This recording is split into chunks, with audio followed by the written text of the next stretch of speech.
Praise the lord. ఈరోజు మన లేఖన భాగము యోహాను సువార్త 8వ అధ్యాయము 9వ వచనం చదువుకుందాం.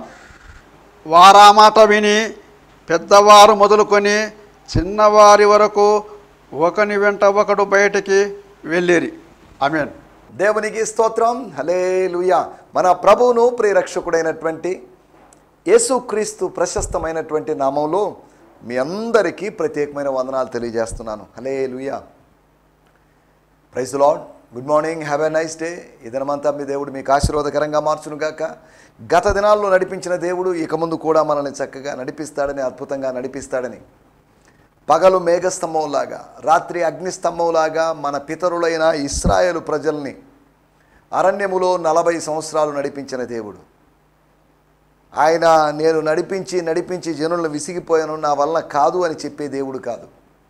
ఆయన అందరినీ సదాకాలము నడిపించగలిగినటువంటి దేవుడు. మనల్ని మన మరణం వరకు నడిపించగలిగినటువంటి దేవుడు. అటు దేవుని మనం కలిగి ఉన్నాం. దేవునికి స్తోత్రం. హల్లెలూయా. మీరందరూ ఆత్మీయ క్షేమంగా ఉన్నారని, ఆత్మీయంగా బలంగా ఉన్నారని, ఆత్మలో ఎదుగుతున్నారని, వాక్యం ధ్యానిస్తూ ప్రార్థనలో గడుపుతున్నారని, దయచేసి వాక్య ధ్యానాన్ని ఎవరు నిర్లక్ష్యం చేయొద్దు, నెగ్లెక్ట్ చేయొద్దు.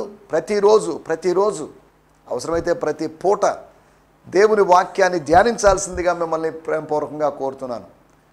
కేవలం సమాచారం తెలుసుకోవడం కోసం అని కాకుండా సత్యాన్ని గ్రహించి సత్య ప్రకారం నడవడం కోసం మనం ఈ పరిశుద్ధ గ్రంథాన్ని ధ్యానించాల్సినటువంటి అవసరం ఉంది. దేవుని స్తోత్రం. హల్లెలూయా. ఈ సమయంలో చిన్న ప్రార్థనతో మనం ఈ కార్యక్రమంలో ముందుకు సాగుదాం. ప్రార్థన చేసుకొని కార్యక్రమం ముందుకు సాగుదాం. ప్రభు యొక్క నడిపింపు కోరుదాం. పరిశుద్ధమైన మా దేవా, మీకు వందనం చేస్తున్నాం, మిమ్మల్ని స్తుతిస్తున్నాం. మాకిచ్చినటువంటి మంచి దినము కొరకై మీకు వందనం చేస్తున్నాం. మాకిచ్చినటువంటి ఛానల్ కొరకై మీకు వందనం చేస్తున్నాం. శాంతి టీవీ కొరకై మీకు వందనం చేస్తున్నాం. మాకిచ్చినటువంటి దేశం కొరకు, ఈ పట్టణం కొరకు, ఈ రాష్ట్రం కొరకు, జిల్లా కొరకై మీకు వందనం చేస్తున్నాం. మీరు మమ్మల్ని సజీవులుగా నిలిపినందుకు మీకు వందనం చేస్తున్నాం ప్రభా.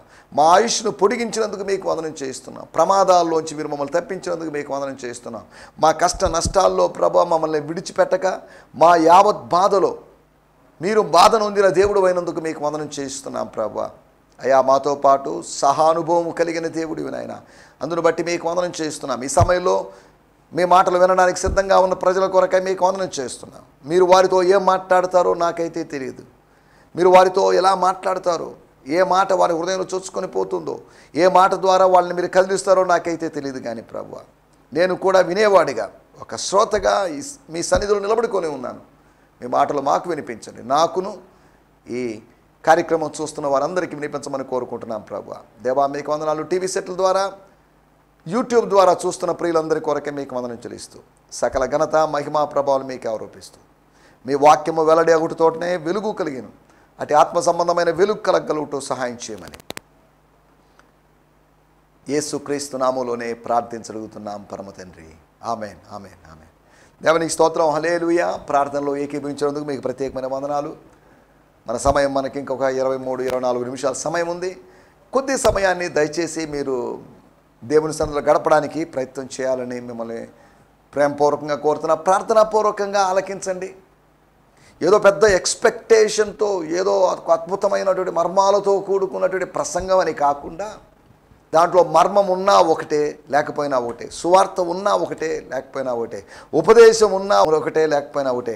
కానీ దేవుడు నాతో మాట్లాడాలి. ఒక్క మాట చాలు. దేవుని సన్నిధి నుంచి వచ్చినటువంటి ఒక మాట మన జీవితాన్ని సంపూర్ణంగా మారుస్తుంది అనే సంగతిని గుర్తు చేస్తున్నాను. స్తోత్రం. హల్లెలూయా, హల్లెలూయా, స్తోత్రం. ఈ సమయంలో మనం దేవుని వాక్యాన్ని ధ్యానించుకుందాం. గత ఎపిసోడ్లో నీ తండ్రి ఎక్కడున్నాడు, వేర్ ఈస్ యువర్ ఫాదర్, మాటికి తండ్రి తండ్రి అంటున్నావుగా, ఆయన ఎక్కడున్నాడు అని అడిగినటువంటి ప్రశ్నకి యేసు ప్రభు చెప్పినటువంటి ప్రత్యక్ష పరోక్ష సమాధానాల గురించి 4 సమాధానాలు, తండ్రి ఉన్న స్థలాలు ఏంటి, తండ్రి ఎక్కడెక్కడ ఉంటాడు అనే దాని గురించి గత ఎపిసోడ్లో మాట్లాడుకున్నాం. ఒకటి, తండ్రి క్రీస్తుతో ఉన్నాడు. Father was with Christ. And తండ్రి క్రీస్తులో ఉన్నాడు.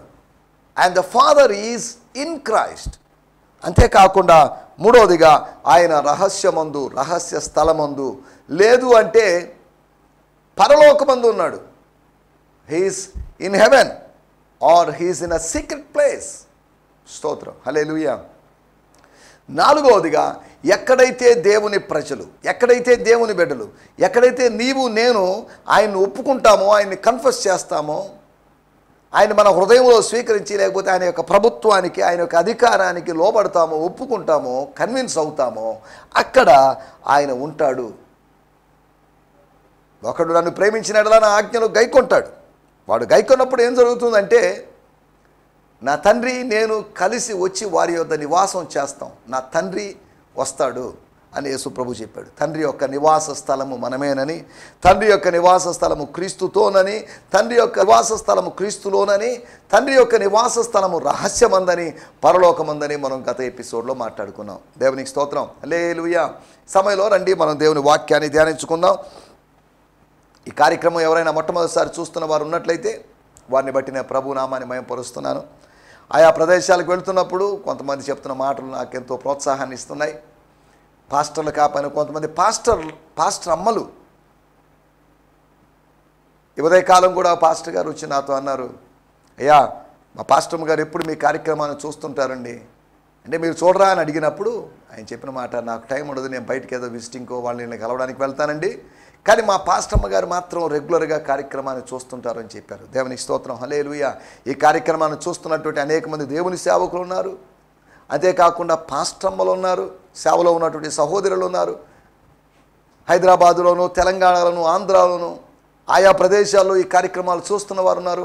వారందరిని బట్టి నేను ప్రభు నామాన్ని మహిమపరుస్తున్నాను. టీవీ సెట్ల దగ్గర కూర్చొని వింటున్నటువంటి పెద్దలు, అంకుల్స్, ఆంటీస్, సిస్టర్స్, బ్రదర్స్, వీరందరిని బట్టి నేను ప్రభు నామాన్ని మహిమపరుస్తూ సమయంలో మనం యోహాను సువార్త 8వ అధ్యాయము 9వ వచనాన్ని చదువుకుందాం. Gospel according to John 8th chapter verse 9.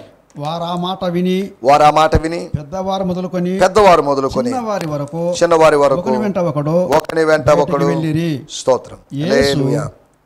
ఒక్కడే మిగిలెను. చాలండి.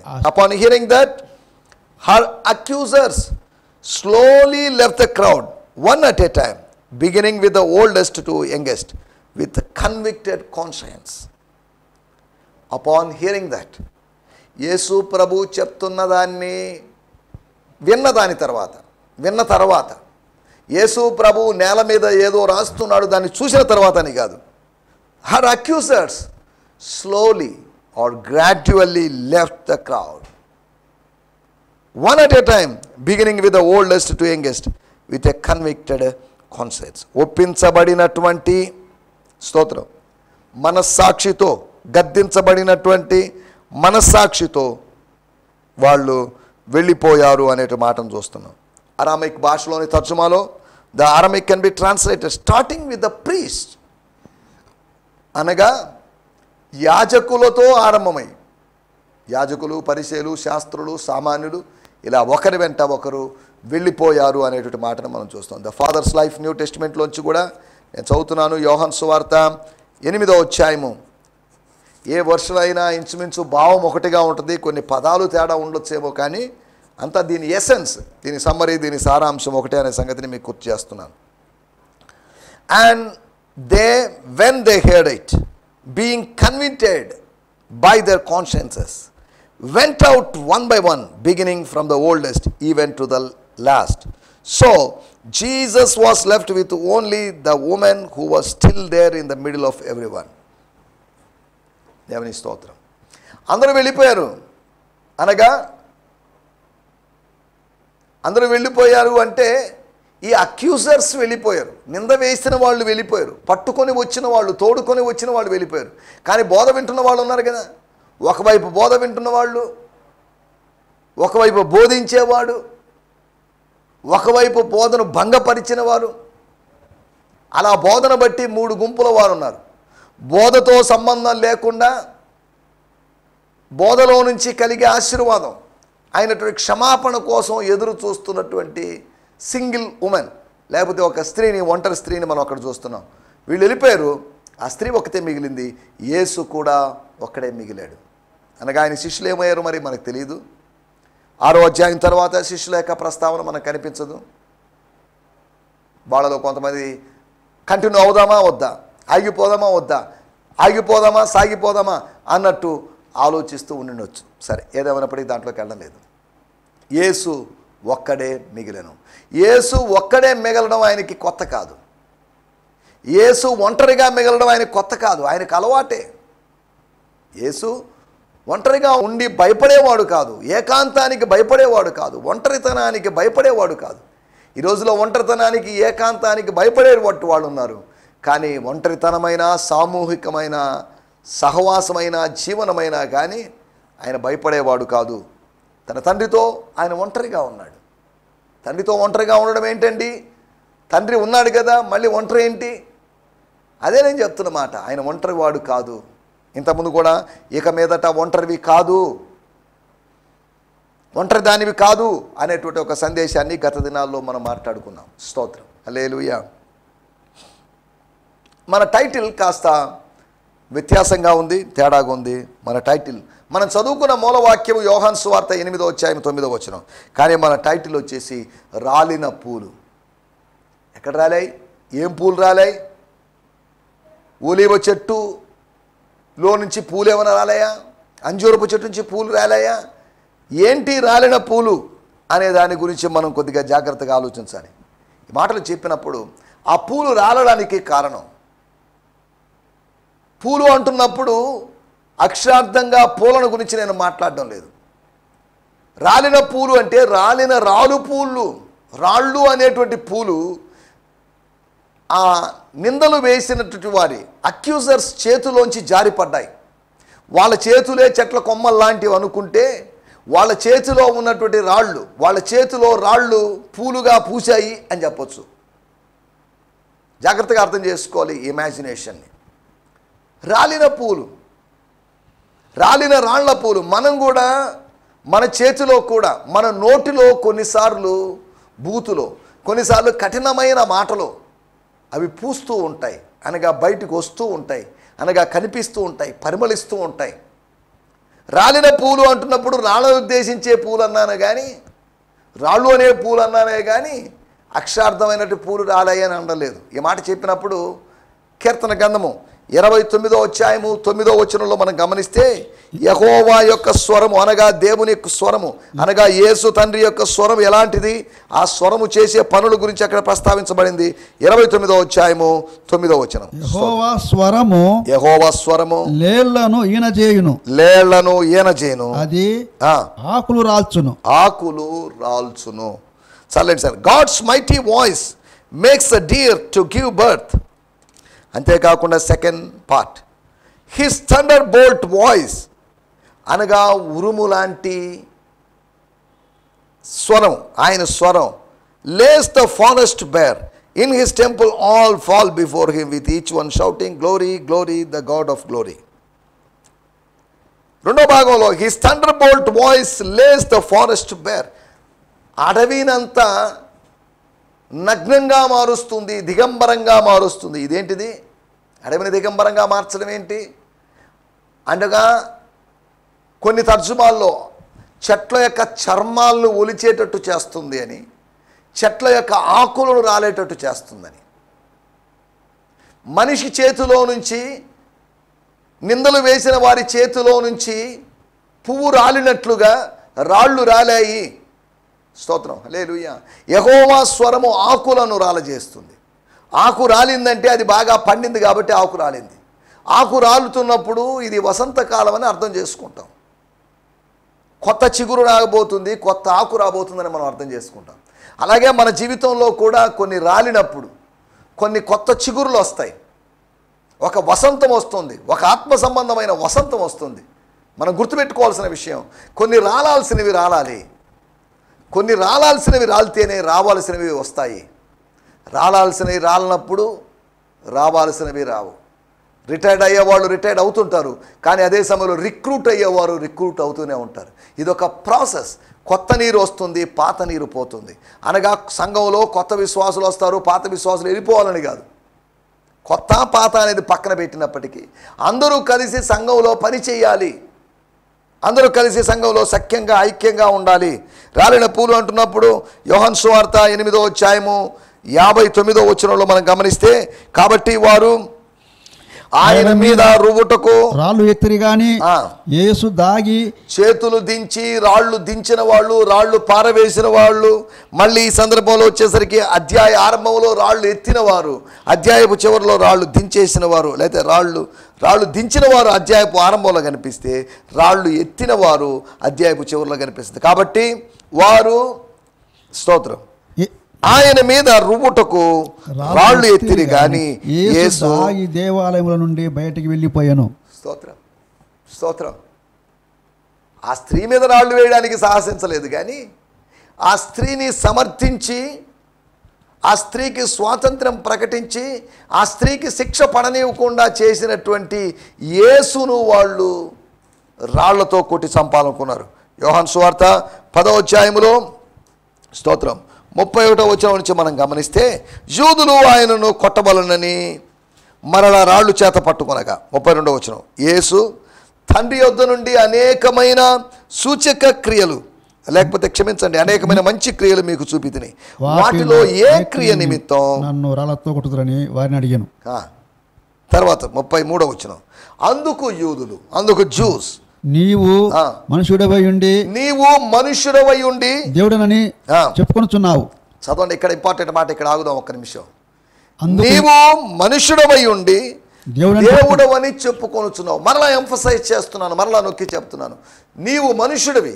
యేసు అనేటువంటి ఆయన మనుషుడే, మనుష్య రూపం దాల్చాడు, మనుష్య కుమారుడయ్యాడు, కానీ దేవుడనని చెప్పుకొనుచున్నావు. ఒకరిద్దరు కాదు, కొన్ని వందల మంది ఉండొచ్చు. యూదులు చెప్తున్నారు, నువ్వు దేవుడు అని చెప్పుకున్నావు, మేము దానికి సాక్ష్యం. యేసు ఎక్కడా తాను దేవుడు అని చెప్పుకోలేదని చాలామంది అంటున్నారు. స్తోత్రం హల్లెలూయా. వాక్యం తెలియక పిచ్చి పిచ్చి మాటలు మాట్లాడుతున్నారు. యేసు చెప్పిన నేను దేవుణ్ణి అని చెప్పుకున్నప్పుడు ప్రత్యక్ష సాక్షులుగా వాళ్ళు, నీవు దేవుడు అని చెప్పుకున్నావు, నిన్న చెప్పావు, మొన్న చెప్పావు, అంతకుముందు చెప్పావు, అప్పుడప్పుడు అవకాశం దొరికినప్పుడులా చెప్తాను. నీ బోధన బాగుండొచ్చేమో, కానీ your teachings seems to be good, but your claimings are not good. నువ్వు ఆరోపించుకుంటున్నావే, వెలుగు అంటున్నావు, జలం అంటున్నావు, రొట్టె అంటున్నావు, ఇవి కొద్దిగా పర్లేదు, బాగానే ఉన్నాయి, దీనికేం మాకు అభ్యంతరం లేదు, కానీ దేవుడు అని చెప్పుకుంటున్నావు, అదే మాకు నచ్చడం లేదు. ఒక దేవుడు ఉండగా మరలా ఈయన దేవుడు అని చెప్పుకోవడం ఏంటి? ఆయన దేవునిలో భాగంగా ఉన్నవాడు, దేవునిలోంచి బయటకు వచ్చినవాడు. బయటకు వచ్చినాడంటే వాళ్ళిద్దరి మధ్యలో ఏదో జరిగిందని కాదు, మరలా దేవత్వంలోని దేవునితో, తండ్రితో, లేకపోతే పరిశుద్ధాత్మతో కలుసుకునేవాడు. ఈ ముగ్గురు కలిసి ఉన్నారు. నీవు మనుష్యుడవై ఉండి, ఓకే, అది బాగానే చెప్పారు, దేవుడవని చెప్పుకుంటున్నావు, దేవుడవని చెప్పుకుంటున్నావు కాబట్టి మేము రాళ్ళతో కొడుతున్నాం. నువ్వు మనుషుడవై ఉన్నావు కాబట్టి రాళ్ళతో కొడుతున్నావని కాదు, నువ్వు మనుషుడవై ఉన్నావని చెప్పుకుంటున్నావని రాళ్ళతో కొట్టడం లేదు. మేము ఎందుకు కొడుతున్నామంటే నీవు దేవుడవని చెప్పుకొనుచున్నావు. ఈ మాట రెఫరెన్స్ మీ బైబిల్స్లో అండర్లైన్ చేసుకోండి. కొంతమంది క్రైస్తవేతరులు, ముస్లిం సోదరులు కూడా యేసు ప్రభు దేవుడని ఎక్కడ చెప్పుకోలేదు కదా అని, ఇక్కడ యూదులే చెప్తున్నారు స్వయంగా. అని నువ్వు చెప్పుకున్నావట అని కాదు, నువ్వు చెప్పుకొనుచున్నావు, నీవు దేవుడవని చెప్పుకొనుచున్నావు, గాడ్ అని చెప్పుకుంటున్నావు, యెహోవా దేవుడు అని చెప్పుకుంటున్నావు, సృష్టికర్త అని చెప్పుకుంటున్నావు. అది మాకు నచ్చలేదు. నిన్ను పంపిన తండ్రి, దట్స్ ఓకే, అది బాగానే ఉంది, నా దేవుడు, అది బాగానే ఉంది, కానీ నువ్వే దేవుడు అనే దాంతో మేము ఏకీభవించలేము. ఇద్దరు దేవుళ్ళు అనే సిద్ధాంతాన్ని మేము ఏకీభవించలేము. మాది ఏకేశ్వరవాదం, మాది మోనోథియిజం. కానీ ఇదేంటిది? కొత్త దేవుడు ఏంటి? మనిషి దేవుడు ఏంటి? మనిషి మనిషే కదా, దేవుడు దేవుడే కదా, మనిషిగా ఉండి దేవుడని చెప్పుకోవడం ఏంటి అనేది అక్కడ. కాబట్టి కనుక దేవదూషణ చేసినందుకే నేను రాళ్ళతో కొట్టుచున్నాను. నువ్వేం చేసావంటే దేవదూషణ చేసావు. తాను దేవుడు అని చెప్పుకునేవాడు దేవదూషణ చేస్తున్నాడు అనేది యూదుల యొక్క వాదన. కాబట్టి అర్థం చేసుకోవాలి, యేసుప్రభు దేవుడు అంటే యేసుప్రభు ఖచ్చితంగా దేవుడు. స్తోత్రం. రోమీయులకు రాసిన పత్రిక 9వ అధ్యాయం, ఆయన సర్వాధికారి అయిన దేవుడు. స్తోత్రం హల్లెలూయా. అంతేకాకుండా తీతుకు రాసిన పత్రిక 2వ అధ్యాయంలో ఆయన మహాదేవుడు అని రాయబడింది. మొదటి యోహాను పత్రిక 5వ అధ్యాయంలో ఆయన నిజమైన దేవుడు అని రాయబడింది. 3 సార్లు, అనగా 2 సార్లు పౌలు గారు, ఒక్కసారి యోహాను గారు చెప్తున్నమాట, he is God, Jesus is God, Yesu ప్రభు దేవుడు. దాని విషయంలో మాత్రం ఎటువంటి సందేహం లేదు. స్తోత్రం హల్లెలూయా. ఎందుకంటే దేవత్వం యొక్క సర్వ పరిపూర్ణత ఆయనలో నివసించుతున్నది. ఆయన భూలోకానికి రాగానే, మానవత్వంలోకి రాగానే దేవత్వాన్ని విడిచిపెట్టాడు, దేవత్వం లేదని కొంతమంది వక్రీకరించి మాటలు మాట్లాడుతున్నారు. జాగ్రత్తగా ఆలోచించాలి. సరే, మన సమయం అయిపోతుంది కానీ మనకు సమయం ఇంకా కొద్దిగా ఉంది కనుక 7 నిమిషాల సమయాల్లో మనం కొన్ని విషయాలు ఆలోచించాలి కనుక కాస్త ముందుకు సాగుదాం. రాలిన పూలు రాలాలని మనం చెప్పుకున్నాం. స్తోత్రం, హల్లెలూయా. ఇక్కడ వాడిపోయినాయి, అవి రాలిపోతాయి. రాళ్ల యొక్క ఉపయోగం లేనప్పుడు రాళ్ళు దించేయాల్సిందే. రాళ్ళు రువ్వాలనుకున్నారు కానీ రాళ్ళు వేళ్ల చేతుల్లోంచి జారిపోయిన సందర్భం. స్తోత్రం. ఈ పోలిక మీకు అర్థమైంది అనుకుంటాను. అసలు ఎందుకు రాళ్ళు జారిపోయినాయి లేకపోతే రాళ్ల పూలు రాలిపోయినాయి అనే దాని గురించి మనం కొద్దిగా జాగ్రత్తగా ఆలోచించాలి. యోహాను సువార్త 8వ అధ్యాయము 7-8 వచనాల్లో వారు ఆయనను పట్టు వదలక అడుగుచుండగా ఆయన తల ఎత్తి గట్టి పట్టుబట్టారు, ఉడుం పట్టుబట్టి అడుగుతున్నారు గనుక మీలో పాపం లేనివాడు మొట్టమొదట ఫస్ట్లీ ఆమె మీద throw A stone, cost A stone on her. వారితో చెప్పి మరలా వంగి నీళ్ళ మీద వ్రాయిచుండెను. స్తోత్రం, హల్లెలూయా. 8వ వచనంలో రాయబడిన మాట మరలా వంగి నేల మీద వ్రాయుచుండెను. స్తోత్రం. ఈయన యొక్క నిర్లక్ష్య వైఖరి, ఉదాసీన వైఖరి ఏంటిది? మేము అడుగుతుంటే పట్టించుకోవడం లేదేంటి? చెవును వేసుకోవడం లేదేంటి? నిలదీస్తుంటే పట్టు వదలకు అడుగుతుంటే ఏంటి ఈయన పట్టించుకోవడం లేదు? మేము పట్టు వదలకు అడుగుతున్నాం, ఈయన పట్టించుకోవడం లేదు. ఏంటి? It is too much. ఇది బాలేదు, ఈ విధానం బాలేదు. మేము మాట్లాడుతుంటే ఏదో నేల మీద రాయాల్సినంత అవసరమే ఉంది అన్నట్టుగా వాళ్ళు బిహేవ్ చేసినప్పుడు మీలో పాపం లేనివాడు ఆమె మీద రాయివేయండి. స్తోత్రం. ఒకటి, ఆయన యొక్క తీర్పును బట్టి వాళ్ళ చేతుల కొమ్మల్లో ఉన్నటువంటి రాళ్ల పూలు రాలిపోయినాయి. మీకు అర్థమైంది అనుకుంటున్నాను విషయం. ఇప్పుడు రాళ్ళు వేయలేక మనస్సాక్షిని చంపుకొని మనస్సాక్షి గద్దెంపును కాదనుకొని రాళ్ళు వేయలేక వాళ్ళ చేతిలోంచి పువ్వులు రాలిపోయినట్లుగా, చెట్ల మీద నుంచి పూలు రాలిపోయినట్టుగా వాళ్ళ చేతుల నుంచి రాళ్ళు రాలిపోయిన సందర్భం, రాళ్ళు జారిపోయిన సందర్భం, రాళ్ళు కింద పడిన సందర్భం. ఆ స్త్రీ దేహం మీద పడాల్సినట్టు రాళ్ళు నేల మీద పడ్డాయి అనే సంగతిని మనం అర్థం చేసుకోవాలి. ఒకటి, యేసు యొక్క తీర్పును బట్టి పూలు రాలుతున్నాయి. యెహోవా స్వరము ఆకులను రాలజేయను. యెహోవా స్వరం ఆకులను రాలజేసినట్టే ఆకు కొద్ది గట్టిగా ఉంటుంది, పువ్వు ఇంకా సున్నితంగా ఉంటుంది. ఆకే రాలిందంటే పువ్వు సులభంగా రాలగలదు.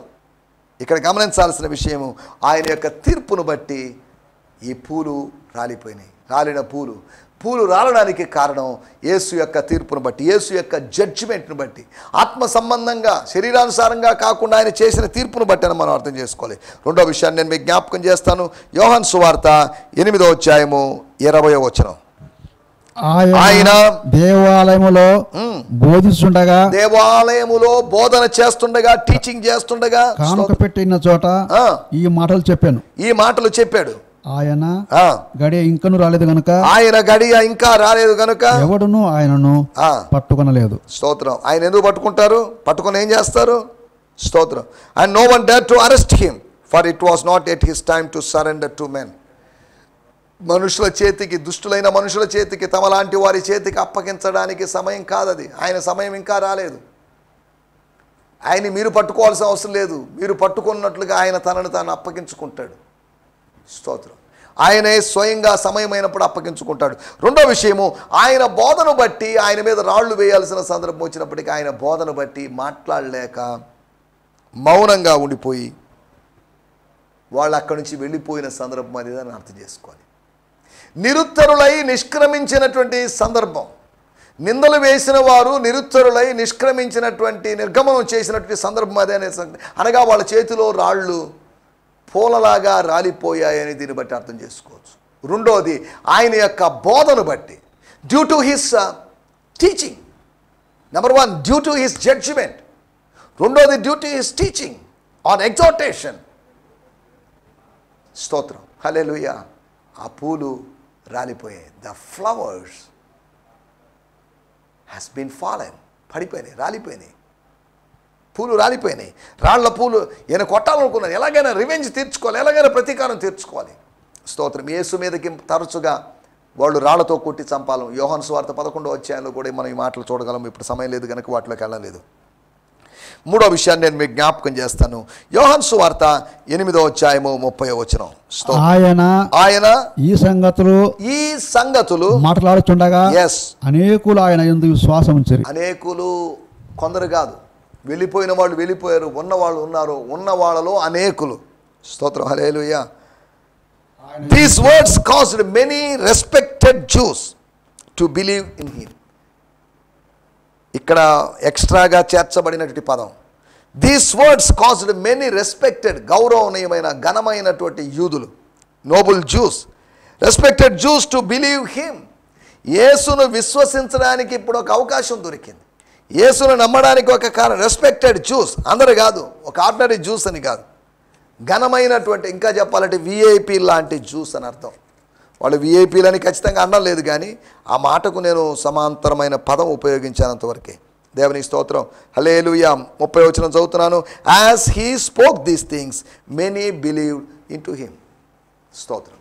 యేసు మాట్లాడితే, స్తోత్రం, పట్టబడ్డారు. రాళ్ళు వేయాల్సినటువంటి వాళ్ళు, రాళ్ళు రువ్వాల్సిన వాళ్ళు తమని తాము సమర్పించుకున్నారు, ఆయన్ని అంగీకరించారు. ఆయన మీదకి రాయి వేయాల్సిన వాళ్ళు బండలాంటి ఆయన్ను స్వీకరించారు, ఆయన్ను స్వీకరించారు. స్తోత్రం, హల్లెలూయా. ఇక్కడ కూడా వాళ్ళు విశ్వసించడాన్ని బట్టి, వాళ్ళు విశ్వసించడానికి కారణం ఏంటి? యేసు బోధ, యేసు మాటలు, యేసు తీర్పు. స్తోత్రం. యేసు తీర్పు భిన్నమైనది, యేసు బోధ భిన్నమైనది, యేసు మాటలు భిన్నమైనవి. ఈయన మాట్లాడినట్టు ఏ మనుషుడు ఎప్పుడు మాట్లాడలేదని చెప్పినటువంటి బంట్రోతుల సంగతి మనం 7వ అధ్యాయంలో ఆలోచించాం. స్తోత్రం, హల్లెలూయా. నా మాటలు ముగిస్తున్నాను. పూలు రాలుతున్నాయి, అక్షార్థమైన పూలు కాదు, రాళ్ల పూలు రాలాయి. 3 సందర్భాలు. ఒకటి, తీర్పును బట్టి, మనస్సాక్షి యొక్క గద్దింపును బట్టి, మనస్సాక్షి గద్దించడం వలన వాళ్ళు రాళ్ళను అక్కడ పారవేసి, రువ్వాల్సిన రాళ్ళు పారవేసి వెళ్ళిపోయారు. అవే రాలిన పూలు. రెండోది మనం ఆలోచిస్తున్నట్టు విషయము, యేసు యొక్క మాటలను బట్టి, లేదా యేసు యొక్క బోధనను బట్టి, పరలోక రాజ్యపు బోధనను బట్టి, భిన్నమైనటువంటి మతానికి భిన్నమైనటువంటి బోధనను బట్టి రాళ్ళు అక్కడ జారిపోయినాయి, పడిపోయినాయి, లేకపోతే పూలలాగా రాలిపోయిన సంగతి జ్ఞాపకం చేసుకున్నాం. మూడవదిగా మనం ఆలోచించిన విషయం ఏంటంటే, అనేకులు విశ్వసించారు కనుక, వారు విశ్వసించడానికి కారణం యేసు యొక్క మాటలు. అనేకమైన సంగతులు మాట్లాడుచుండగా, అనేకమైన సత్యాలు మాట్లాడుచుండగా, అనేకమైన సంగతులు మాట్లాడుచుండగా, దేవునికి స్తోత్రం, హల్లెలూయా.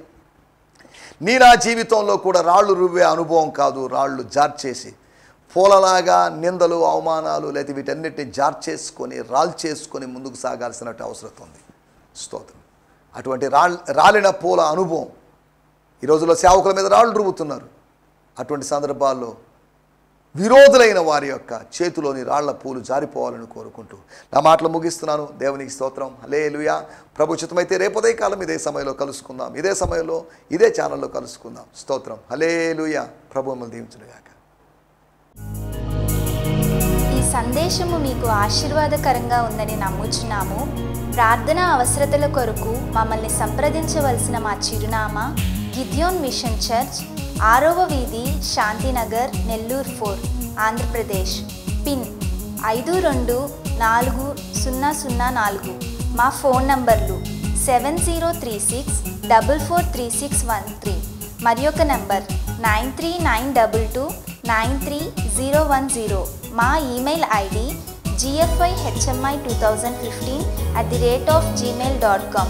దేవుడు మిమ్మును ఆశీర్వదించునుగాక. ఆమేన్.